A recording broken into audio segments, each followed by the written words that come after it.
ఇరాన్లోని American పౌరులకు America ఒక big warning ఇచ్చింది. ఇరాక్లో ఉన్నటువంటి అమెరికా పౌరులకు రాబోయే 24 గంటల్లో ఇరాక్ను వదిలి వెళ్ళిపోవాలంటూ ఆదేశాలు జారీ చేసింది, హెచ్చరికలు జారీ చేసింది. బాగ్దాద్లోని అమెరికన్ ఎంబసీ అమెరికా పౌరులు, వ్యాపార సంస్థలు, యూనివర్సిటీలు, దౌత్య కార్యాలయాల మీద దాడులు జరగొచ్చంటూ ఎంబసీ ఒక వార్నింగ్ ఇచ్చింది. హోటళ్లు, ఎయిర్పోర్ట్స్, ఎనర్జీ ఫీల్డ్స్ మీద దాడులు జరిగే ప్రమాదం ఉందంటూ హెచ్చరించింది. అమెరికన్లను కిడ్నాప్ చేసే అవకాశం ఉందంటూ కూడా హెచ్చరించింది. ఉగ్రవాదులు ప్రభుత్వాధికారుల వేషంలో రావచ్చు, జాగ్రత్తగా ఉండండి అంటూ హెచ్చరిస్తోంది.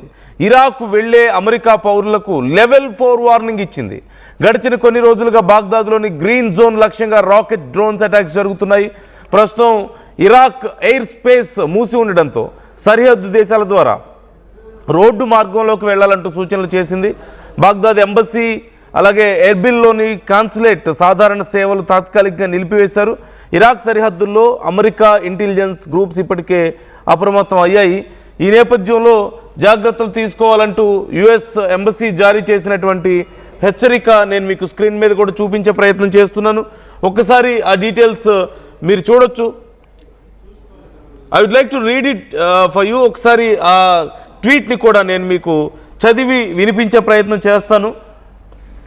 యుఎస్ ఎంబసీ ఇరాక్లో ఉన్నటువంటి వాళ్ళ పౌరులకి ఒక హెచ్చరికను జారీ చేసింది. ఆ హెచ్చరిక ఒకసారి మీరు చూస్తున్నారు. Security alert, US embassy in Baghdad, Iraq, April 2, 2026. Location Iraq. Iraqi terrorist militants aligned with Iran may be planning attacks in central Baghdad within next 24 to 48 hours.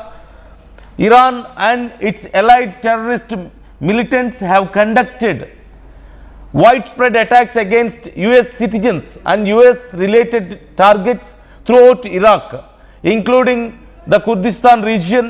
These groups may target US citizens, businesses, universities, diplomatic facilities, energy infrastructure, hotels, airports and other sites believed to be associated with the United States, as well as Iraqi institutions and civilians targets. Terrorist militants have also targeted Americans for kidnapping US citizens should leave Iraq immediately. The Iraqi government has been unable to prevent terrorist attacks organizing from or within Iraqi territory. Iranian-backed militants may claim affiliation with the Iraqi government, and some terrorists may carry identification documents identifying themselves as Iraqi government. అంటూ ఒక US embassy Baghdad చేసినటువంటి tweet ఇది. జాగ్రత్తగా ఉండండి. America ప్రజల మీద, America ఆస్తుల మీద, అమెరికాకు సంబంధించిన ఆస్తుల మీద, లేదంటే అమెరికాతో అనుబంధం కలిగి ఉన్నటువంటి అనుబంధ సంస్థల మీద దాడులు జరగవచ్చు అంటూ హెచ్చరికలు జారీ చేస్తుంది. ప్రజలందరూ వెంటనే అక్కడి నుంచి విడిచి వెళ్ళిపోవాలని, ఇరాక్ను విడిచి వెళ్ళిపోవాలంటూ చెప్తున్నారు. ఇరాక్లో ఉన్నటువంటి కొన్ని ఉగ్రవాద సంస్థలు ఇరాన్తో కలిసి దాడులు చేసే అవకాశం ఉంది. అమెరికా పౌరుల్ని కిడ్నాప్ చేసే అవకాశం ఉంది. కాబట్టి జాగ్రత్తగా ఉండనట్టు హెచ్చరిస్తోంది. At the same time Iraq ప్రభుత్వం గుర్తింపు కార్డులను, అంటే ఐడెంటిటీ కార్డ్స్తో వాళ్ళు అప్రోచ్ అయ్యే అవకాశం ఉంటుంది, వాళ్ళు క్యారీ చేసే అవకాశం ఉంటుంది. మీరు వాళ్ళని చూసి ఇరాక్లో పనిచేసే ప్రభుత్వ అధికారులు అనుకోవడానికి అవకాశం ఉంటుంది. కాబట్టి కేర్ఫుల్గా ఉండండి అంటూ హెచ్చరికలు జారీ చేయడాన్ని మనం చూస్తున్నాం. సో ఇది అమెరికా ప్రజలు వెంటనే ఆ ప్రాంతాల నుంచి వెళ్ళిపోవాలని చెప్పి సూచిస్తున్నారు. ఎలా వెళ్ళాలి అనే దానికి సంబంధించి కూడా కొన్ని గైడ్ లైన్స్ని ఇచ్చే ప్రయత్నం చేస్తున్నారు. ప్రయాణ మార్గాలకు సంబంధించిన బేసిక్ ఇన్ఫర్మేషన్ చూస్తే ప్రస్తుతం ఇరాన్కి సంబంధించినటువంటి గగనతలం మొత్తం మూసివేసింది. ఎయిర్ స్పేస్ అంతా కూడా, కమర్షియల్ విమానాలు కూడా అందుబాటులో లేవు. కేవలం రోడ్డు మార్గాల ద్వారా మాత్రమే ఆ చుట్టుపక్కల ఉన్నటువంటి దేశాలకు వెళ్లాల్సిన పరిస్థితి ఉంటుంది. కాబట్టి రోడ్డు మార్గాలను అనుసరించాలని చెప్తున్నారు. ఒకవేళ మీరు జోర్డాన్లో ఉన్నారా, బాగ్దాద్ నుంచి అమ్మాన్ విమానాశ్రయానికి వెళ్ళడానికి బస్సు సౌకర్యం ఉంది. వీసా అవసరం లేదు. ట్రాన్సిట్ ప్యాసింజర్లుగా అక్కడ పరిగణిస్తారు. కువైట్ నుంచి వెళ్ళాలనుకుంటే కువైట్ నుంచి విమానాలు నడవడం లేదు కాబట్టి రోడ్డు మార్గంలో సౌదీ అరేబియాకి వెళ్ళొచ్చు. అక్కడ సరిహద్దుకు వెళ్లే ముందు కువైట్ ACS@state.govకి అక్కడ సమాచారం ఇస్తే వాళ్ళు కొంత రక్షణ కల్పిస్తారు. సౌదీ అరేబియాలో ఉంటే విమానాలు ఇక్కడ అందుబాటులో ఉన్నాయి, కనీసం 48 గంటల ముందే ఈ వీసా తీసుకోవడం అనేది చాలా ఇంపార్టెంట్ అంటున్నారు. ఇక టర్కీలోకి వెళ్ళే అమెరికన్లు 90 రోజుల వరకు వీసా లేకుండా ప్రవేశించవచ్చు. కాకపోతే సరిహద్దు ప్రాంతంలో లెవెల్ 4 హెచ్చరిక ఉంది కాబట్టి జాగ్రత్తగా ఉండాలి. ఏదైనా తేడా ఉంటే కాల్ చేస్తారు. కౌన్సిలర్ సేవలు ప్రస్తుతం ఎంబసీలో సాధారణ వీసా సేవలు నిలిపివేశారు. అత్యవసర పరిస్థితుల్లో మాత్రమే బాగ్దాద్ ACS@state.govt లేదా ఎర్బిల్ ACS@state.govtని సంప్రదించాలని చెప్తున్నారు. వెంటనే ఇరాక్ వదిలి వెళ్ళిపోవాలి అనేది అమెరికా చెప్తున్న మాట. ఏ కారణం చేత అయినా సరే అక్కడ ఉండొద్దు, at any cost you should leave Iraq. ఇది అమెరికా ప్రజలకి అమెరికా చెప్తున్నటువంటి మాట. ఇతర ప్రాంతాల ప్రజలు, ఇతర దేశాల ప్రజలు కూడా ఇవే జాగ్రత్తలు తీసుకోవడం అవసరం ఉంది. మీ ఎంబసీలని సంప్రదించాల్సిన అవసరం ఉంది. అలాగే రీసెంట్గా అప్డేట్స్ కోసం స్మార్ట్ ట్రావెలర్ ఎన్రోల్మెంట్ ప్రోగ్రామ్ కూడా అక్కడ నిర్వహిస్తున్నారు. సో దాంట్లో ఎన్రోల్ అవ్వచ్చు, STEP అని, స్మార్ట్ ట్రావెలర్ ఎన్రోల్మెంట్ ప్రోగ్రామ్. ఇక ప్రాపర్గా ఫుడ్ అండ్ వాటర్ అలాగే మెడిసిన్ లాంటివి దగ్గర ఉంచుకోమని కూడా వాళ్ళ పౌరులకు అమెరికా చెప్తుంది. అట్ ది సేమ్ టైం నిరసనలు జరుగుతుంటే ఎక్కడైనా సరే అక్కడికి దూరంగా ఉండండి. అట్ ది సేమ్ టైం ఎప్పుడు ఫోన్లో ఛార్జింగ్ పెట్టుకోండి. స్థానికంగా ఉన్నటువంటి ఆ న్యూస్ని ఎప్పటికప్పుడు గమనిస్తూ ఉండండి అని కూడా చెప్తున్నారు. అట్ ది సేమ్ టైం మీ ఫ్యామిలీస్కి సపోర్ట్ ఎప్పటికప్పుడు ఇన్ఫర్మేషన్ ఇవ్వమని కూడా చెప్తున్నారు. ఏ ఏరియాలో ఉన్నారు, ఎలా క్రాస్ చేస్తున్నారు, ఎక్కడికి వెళ్తున్నారు అనే వివరాలని ట్రాక్ చేయడానికి, ట్రేస్ చేయడానికి ఈజీగా ఉంటుంది US గవర్నమెంట్కి. అట్ ది సేమ్ టైం ఇరాక్కి సంబంధించి లోకల్ ఎమర్జెన్సీ నెంబర్ను కూడా ఇచ్చారు, 911. జనరల్గా యూఎస్లో కూడా ఇదే నెంబర్ మనం చూస్తూ ఉంటాం. అలాగే US state department task force number కూడా ఇచ్చారు, +1 202 501 4444. ఈ నెంబర్ని ఇవ్వడం జరిగింది. అయితే అసలు ఇరాక్కి ఇప్పుడు ఎందుకని ఇంత పెద్ద సమస్య వచ్చి పడింది? ఇరాన్ అమెరికాతో ఇజ్రాయెల్తో యుద్ధం చేస్తుంటే ఇరాక్కి సమస్య ఏంటి అనేది ఇక్కడ చాలామందికి ఖచ్చితంగా ఒక ప్రశ్న వస్తుంది. ఇరాక్కి ఇరాన్కి మధ్యలో ఎప్పటి నుంచో యుద్ధం జరుగుతుంది. వాళ్ళ ఆ రెండు దేశాల మధ్యలో సుమారుగా 8 ఏళ్ల పాటు యుద్ధం జరిగింది. 1980 నుంచి 88 వరకు 8 ఇయర్స్ పాటు ఇరాక్ మధ్యలో యుద్ధం జరిగింది. మేజర్గా సరిహద్దు వివాదం అనేది ఉంది, బోర్డర్ లైన్ అనేది. ముఖ్యంగా షట్ అల్ అరబ్ అనేదండి ఒక నది ప్రాంతం ఉంది. ఆ నది ప్రాంతం మీద మాకే డామినేషన్ ఉండాలి అని చెప్పేసి రెండు దేశాల మధ్యలో ఎప్పటి నుంచో గొడవలు ఉన్నాయి. ఎందుకంటే ఇది ఆయిల్ ట్రేడ్కి చాలా important place and at the same time అక్కడ ఆయిల్ ఎక్కువగా ఉంది, లభిస్తుంది న్యాచురల్గా. సో ఈ నేపథ్యంలో దానికోసం అని చెప్పేసి రెండు దేశాల మధ్య గొడవ ఉన్నాయి. ఇలా గొడవలు కంటిన్యూ అవుతున్న సమయంలో బోర్డర్కి సంబంధించి ఇష్యూస్ ఉన్న టైంలో అక్కడ 1979లో ఇస్లామిక్ రెవల్యూషన్ రావడం మనందరికీ తెలిసిందే ఇరాన్లో.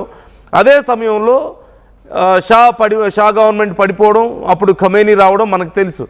ఆ టైంలో ఇది వీక్గా ఉంది కదా అని చెప్పేసి ఇరాక్ వచ్చేసి ఇరాన్ మీద దాడి చేసింది, యుద్ధం చేయడం మొదలుపెట్టింది.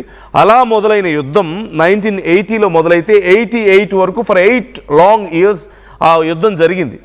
ఆ తర్వాత కూడా ఇరాక్ మీద కొంత మాకు పట్టు కావాలి అని చెప్పేసి ఇరాన్ అక్కడ కొన్ని మిలీషియా గ్రూప్స్, అంటే కొన్ని ఉగ్రవాద గ్రూపులు, అమెరికా భాషలో చెప్పాలన్నా ఇరాక్ భాషలో చెప్పాలన్నా కొన్ని ఉగ్రవాదుల గ్రూపులకి సపోర్ట్ చేస్తూ వస్తుంది ఇరాన్. లైక్ మనం ఇప్పటికే చూసాం ప్రాక్సీ గ్రూప్స్, హౌతీస్ లెబనాన్లో కానీ పరిస్థితి మనం చూస్తూ ఉన్నాం. వీళ్ళందరికీ ఎలాగైతే సపోర్ట్ చేస్తూ వస్తుందో అలాగే ఇప్పుడు ఇరాక్లో ఉన్నటువంటి కొన్ని ఉగ్రవాద సంస్థలకి ఇరాన్ సపోర్ట్ చేస్తూ వస్తుంది, ఆర్థికంగా ఆయుధాలు ఇవ్వడం కానీ అన్ని రకాలుగా. సో ఇది చాలా ఇంపార్టెంట్ అయింది. At the same time America మిత్ర దేశాలకి ఇటు ఇరాన్ ఒకవేళ దాడి చేయాలనుకున్నా సరే ఇరాక్కే మధ్యలో ఉంది కాబట్టి అక్కడ కొంతమందిని రెడీ చేసి పెట్టుకుంది తమకి సపోర్ట్గా. ఈ నేపథ్యంలోనే ఈ విషయంలో ఎప్పటి నుంచో గొడవలు జరుగుతున్నాయి. ఇప్పుడు మరొకసారి ఇరాక్లో ఇరాన్కి సంబంధించినటువంటి మిలీషియా గ్రూప్స్ దాడి చేయొచ్చు, ఏ క్షణమైనా అమెరికాకి సంబంధించిన ఇప్పటికే చాలా టెక్ కంపెనీస్ దగ్గర నుంచి మొదలు పెడితే ముఖ్యమైన సంస్థల మీద మేము అటాక్స్ చేస్తామంటూ ప్రకటించింది ఇరాన్. అలాగే చాలా ఇప్పటికీ అమెజాన్ మీద అటాక్ చేయడానికి కూడా మనం చూసాం. ఈ నేపథ్యంలో చాలా కంపెనీస్ ఆ లిస్ట్లో ఉన్నాయి, like Apple, Microsoft, Google, like Meta, Facebook and ఇన్స్టాగ్రామ్కి సంబంధించింది, Intel, IBM, Oracle, Cisco, Dell, HP, ఇలా చాలా పెద్ద లిస్ట్ని ఇచ్చింది. ఈ మొత్తం కంపెనీస్ని, అమెరికాకి సంబంధించినటువంటి ఈ సంస్థలను మేము ధ్వంసం చేస్తామని ప్రకటించడం, అలాగే ఇప్పటికే అమెజాన్ మీద అటాక్స్ జరగడం కూడా మనం చూసాం. పెద్ద పెద్ద కంపెనీస్ కూడా ఇక త్వరలో టార్గెట్ కాబోతున్నాయంటూ ఇప్పటికే చెప్పింది. ఈ నేపథ్యంలో క్లౌడ్ ఇన్ఫ్రాస్ట్రక్చర్ అమెజాన్కి చెందినటువంటి క్లౌడ్ ఇన్ఫ్రాస్ట్రక్చర్ AWS మీద మిడిల్ ఈస్ట్ బహ్రెయిన్ ప్రాంతంలో కొన్ని దెబ్బతిన్నట్టుగా ఇప్పటికే మనం వార్తలు చూస్తూ ఉన్నాం. ఫైర్, అలాగే మొత్తం మంటలు అంటుకోవడం, అక్కడ ఒక బాంబు పడిందని, దానివల్ల తీవ్రంగా డ్యామేజ్ జరిగిందని కూడా ఇప్పటికే మనం చూస్తున్నాం. వీటితో పాటు కొన్ని సైబర్ అటాక్స్ కూడా చేస్తూ వస్తుంది. ఈ నేపథ్యంలో ఇప్పుడు ఈ కంపెనీస్ అన్ని మీద దాడి చేసే అవకాశం ఉంది. At the same time US సిటిజన్స్ని కొంతమందిని కిడ్నాప్ చేసే ఆలోచనలో ఇరాన్ ఉంది అనేది ఇప్పుడు యుఎస్ భయపడుతున్నటువంటి అతిపెద్ద విషయం. వాళ్ళ సిటిజన్స్ని కనుక ఒకవేళ ఇరాన్ కిడ్నాప్ చేస్తే బార్గెన్ చేసే అవకాశం ఉంటుంది. కాబట్టి ఇప్పుడు ఆ పనికి పాల్పడవచ్చు. ఇక్కడ దగ్గరలో ఉంది ఎవరు అంటే ఇరాక్ ఉంది కాబట్టి పక్కనే. ఇరాక్కి సంబంధించిన ఎలాగో గొడవలు ఉన్నాయి. అట్ ది సేమ్ టైం ఇరాక్లో వాళ్ళకి సంబంధించినటువంటి బోర్డర్ ఇష్యూస్ ఇప్పటికే ఉన్నాయి అండ్ మిలీషియా గ్రూప్స్ ఉన్నాయి ఇరాన్కి సంబంధించి. ఈ నేపథ్యంలోనే పక్కనే ఉన్న దేశంలో వాళ్ళ గ్రూప్స్ ద్వారా ఈజీగా అటాక్ చేయడానికి అవకాశం ఉంటుంది, కిడ్నాప్లు చేయడానికి అవకాశం ఉంటుంది. ఇప్పటికే ఇరాన్ ఖాళీ చేసి వెళ్ళిపోయారు యుఎస్కి సంబంధించిన వాళ్ళు, అలాగే అట్ ది సేమ్ టైం మిగతా దేశాల ప్రజలు కూడా వెళ్ళిపోయారు. ఈ నేపథ్యంలో తమకి అతి దగ్గరగా ఉన్న ప్రాంతం, అట్ ది సేమ్ టైం తమ శక్తులు ఉన్నటువంటి ప్రాంతం, వాళ్ళ ప్రాక్సీ గ్రూప్స్ అక్కడ ఉన్నాయి కాబట్టి కొన్ని వాళ్ళ మీద ఈజీగా అటాక్ చేయొచ్చు అనేది వీళ్ళ ఇంటెన్షన్గా కనపడుతుంది. ఈ నేపథ్యంలోనే ఇప్పుడు అమెరికా గైడ్ లైన్స్ జారీ చేసింది, 4వ ప్రమాద హెచ్చరికను జారీ చేసింది. It's a very serious condition. తొందరగా అక్కడి నుంచి వెళ్ళిపోండి అని చెప్తున్నారు. ఒకవేళ ఫ్లైట్స్ లేకపోతే రోడ్డు మార్గంలో అయినా సరే మిగతా దేశాలకి వెళ్ళిపోవాలి అని చెప్పి కూడా సూచిస్తున్నటువంటి పరిస్థితి కనపడుతుంది. ఒకవేళ ఇరాక్లో ఉన్నవాళ్ళు అయితే అక్కడి నుంచి మిగతా దేశాలకు వెళ్ళిపోండి అని చెప్తున్నారు. సో దానికి సంబంధించి కొన్ని గైడ్ లైన్స్ కూడా రిలీజ్ చేశారు. ఏ ప్రాంతాల్లో ఉన్నవాళ్ళు ఎలా వెళ్ళాలి అనే దానికి సంబంధించి, లైక్ జోర్డాన్లో ఉంటే ఎలా వెళ్ళాలి, కువైట్ నుండి ఒకవేళ వెళ్ళాలనుకుంటే ఆ మార్గం గుండా వెళ్ళాలనుకుంటే ఎలా వెళ్ళొచ్చు, అలాగే సౌదీ అరేబియా, టర్కీ, ఇలా ఈ ప్రాంతాల గుండా వెళ్ళాలి అనుకునేవాళ్ళు, లేదంటే ఆ ప్రాంతాలకు వెళ్ళాలనుకునే వాళ్ళు ఎలా వెళ్ళాలి అనే దానికి సంబంధించి కొన్ని ఇన్స్ట్రక్షన్స్ కూడా ఇచ్చినటువంటి పరిస్థితి మనం చూస్తూనే ఉన్నాం. సో మరింత సీరియస్ అవుతుంది. Iran is trying to capture some of US citizens. ఇది అతిపెద్ద విషయం. They are trying to kidnap US citizens and they are going to bargain and blackmail with that. ఇప్పటికే యుఎస్కి సంబంధించినటువంటి కీలక కార్యాలయాల మీద దాడులు చేస్తున్నారు. యుఎస్కి సంబంధించినటువంటి పెద్ద పెద్ద సంస్థల మీద, ఇంతకుముందు మనం చెప్పుకున్నట్లుగా IBM దగ్గర నుంచి మొదలు పెడితే పెద్ద పెద్ద సంస్థలు మీద దాడులు చేస్తామని, అమెజాన్ మీద ఇప్పటికే దాడులు చేసినట్లుగా కనపడుతుంది, గూగుల్ మీద దాడులు చేస్తాం అంటున్నారు. ఇలా దాడులు చేయడంతో పాటు వాళ్ళ ప్రజలను కొంతమందిని కిడ్నాప్ చేసే అవకాశం కనిపిస్తుంది. ఇక వీటితో పాటు మరోవైపు యుఎస్ విరుచుకుపడుతుంది ఇరాన్ మీద, వరుసగా తీవ్రమైనటువంటి దాడులకు పాల్పడడాన్ని మనం చూస్తూ ఉన్నాం. కాకపోతే ఇప్పుడున్నటువంటి పరిస్థితుల్లో ఓవైపు ఇరాన్ దగ్గర బాంబులు అయిపోయాయని చెప్పేసి అమెరికా మాట్లాడుతుంది, వాళ్ళ శక్తి క్షీణించిపోయింది, వాళ్ళ ఎయిర్ ఫోర్స్ అంతా నాశనం అయిపోయింది, వాళ్ళ షిప్పులన్నీ మేము పేల్చేసామని చెప్తోంది. But at the same time Iran వరుసగా దాడులు చేయడాన్ని మనం చూస్తున్నాం. బట్ ఇట్ సీమ్స్ ఇరాన్ శక్తి తగ్గుతుండడాన్ని మాత్రం మనం చాలా క్లియర్గా గమనించవచ్చు. ఈ నేపథ్యంలోనే కొంత టాక్టికల్ మూమెంట్స్కి ఇక దిగుతోంది ఇరాన్, కొన్ని స్ట్రాటజీస్ ఇంప్లిమెంట్ చేసే ఆలోచనలో ఉంది. ఈ నేపథ్యంలో అమెరికాకి సంబంధించిన కొంతమందిని కిడ్నాప్ చేయొచ్చు అని అమెరికాకి కొంత సమాచారం అందింది వాళ్ళ దగ్గర ఉన్నటువంటి కొంత వ్యవస్థల ద్వారా. ఈ నేపథ్యంలోనే అత్యంత వల్నరబుల్గా ఉన్నటువంటి ప్రాంతం ఏది, అమెరికా పౌరులు ఉన్న ప్రాంతం, at the same time most vulnerable కండిషన్స్లో ఉన్న ప్రాంతం ఏది అంటే ఇరాక్. ఎందుకంటే ఇరాన్కి అక్కడ గొడవ ఉంది, అట్ ది సేమ్ టైం అక్కడ కొంతమంది గ్రూప్స్ కూడా ఉన్నాయి, మిలీషియా గ్రూప్స్ ఉన్నాయి, టెర్రరిస్ట్ గ్రూప్స్, వీటిని ఉపయోగించుకునే అవకాశం ఉంది. ఇప్పుడు ప్రధానంగా చెప్తుంది ఐడెంటిటీ కార్డ్స్ కూడా గవర్నమెంట్ ఐడెంటిటీ కార్డ్స్ ఉండే అవకాశం ఉంది. సో వాళ్ళు వచ్చి ఒకవేళ మీతో గవర్నమెంట్ ఐడెంటిటీ కార్డ్స్ చూపించే అవకాశం కూడా ఉంది కాబట్టి కేర్ఫుల్గా ఉండమని చెప్పేసి హెచ్చరిస్తున్నటువంటి పరిస్థితి కనపడుతుంది. సో ఈ అంశానికి సంబంధించి మీ అభిప్రాయాలు ఎలా ఉన్నాయి? ఇట్ సీమ్స్ వెరీ సీరియస్ స్టేజ్కి వెళ్ళబోతుంది యుద్ధం. ఇక ఆల్మోస్ట్ దగ్గర పడుతుంది అనేది అర్థమవుతుంది. ఒకరి మీద ఒకరు తీవ్ర దాడులు, అమెరికా ఇంకా మేము 2-3 వారాల పాటు దాడులు చేయగలిగే శక్తి మా దగ్గర ఉందని చెప్తోంది, ఇరాన్కి శక్తి అయిపోయిందని చెప్తోంది. ఇరాన్ ఏమో సర్ప్రైజింగ్ అటాక్స్ చేస్తూనే ఉంది అమెరికా చెప్పిన ప్రతిసారి కూడా. ఈ నేపథ్యంలో ఇరాన్కి కొంత స్ట్రాటజిక్ మూవ్స్ ఇప్పుడు అవసరమైనట్లు కనపడుతుంది. మోర్ దాన్ అటాక్స్ ఇప్పుడు కొన్ని స్ట్రాటజిక్ మూవ్స్ అవసరం. అమెరికా మెడ వంచాలి అంటే ఖచ్చితంగా కొంత వాళ్ళకి సంబంధించిన ఏదో ఒక వీక్ పాయింట్ని పట్టుకోవాలన్నటువంటి ఆలోచనలో ఉన్నట్లుగా తెలుస్తుంది. ఈ నేపథ్యంలోనే కొన్ని కిడ్నాప్స్కి పాల్పడే అవకాశం ఉంది అనే సమాచారం అందుతోంది. రైట్, ఈ అంశానికి సంబంధించి మీ అభిప్రాయాలు ఎలా ఉన్నాయి? కామెంట్ చేసే ప్రయత్నం చేయండి.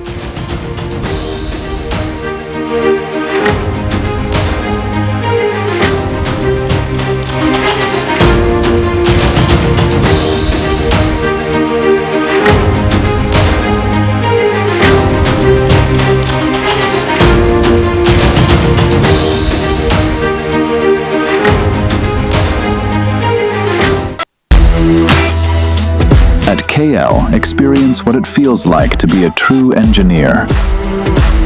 KL deemed to be university.